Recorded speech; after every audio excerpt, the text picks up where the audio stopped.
Alors, première édition de eSport to Job, d'ores et déjà une réussite. On est très content de cette première en France, à Lyon, à la Tony Parker Adequate Academy. On travaille sur l'eSport, Sport to Job, la cuisine Cook to Job. L'eSport s'est imposé à nous comme une pratique complètement inclusive. Mais je vois qu'il y a beaucoup de gens qui prennent du plaisir et je pense qu'il y a beaucoup de gens aussi qui ne connaissaient pas les jeux vidéo et l'eSport.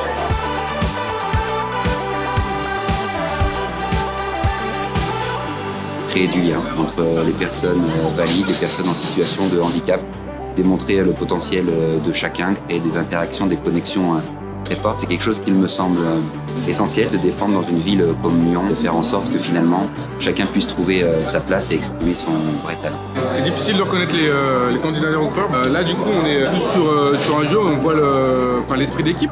Ça nous permet d'élaborer des stratégies, de mettre en place des plans d'action, comme on va le faire quotidiennement au travail pour atteindre un objectif. Là c'est celui de gagner. On s'en sort pas trop mal depuis tout à l'heure, donc mes stratégies commencent à payer.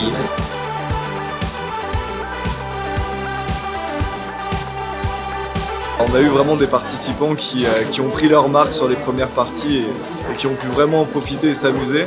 On a vu énormément d'échanges surtout, c'est ça qui était important pour nous, entre les différents jeux qu'on avait choisis où c'était obligatoire au final de communiquer avec son binôme.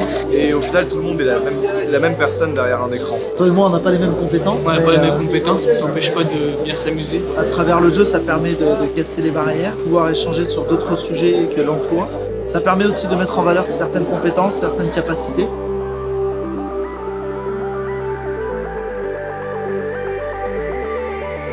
Comme pour tous les autres événements, Events to Job auxquels j'ai participé, on sent tout de suite une bonne atmosphère. On voit tout de suite la cohésion entre les binômes qui se forment. C'est vrai qu'on ne distingue pas forcément qui est le recruteur, qui est le candidat. Alors je pense que de manière générale, les événements comme Sport to Job ou le eSport to Job sont des événements qui permettent aux candidats de se mettre aussi au niveau des recruteurs. On est des gens comme les autres. Là on est vraiment dans la détente, on est vraiment dans l'échange plus que dans par exemple un processus de recrutement ou ce genre de choses.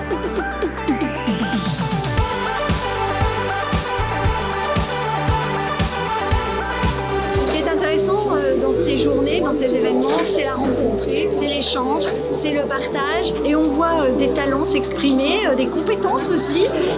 Donc on peut se dire que dans le cadre d'une activité professionnelle, ça peut vraiment être un atout. Chacun avec sa particularité, quelquefois avec ses contraintes malheureusement, mais dans tous les cas de figure, on s'amuse pareil et j'ai envie de croire que des entreprises auront vocation à se servir du e-sport pour que des personnes qui sont en handicap finalement aient un avenir devant eux et en tout cas accéder au monde de l'entreprise au même titre que n'importe quelle autre personne.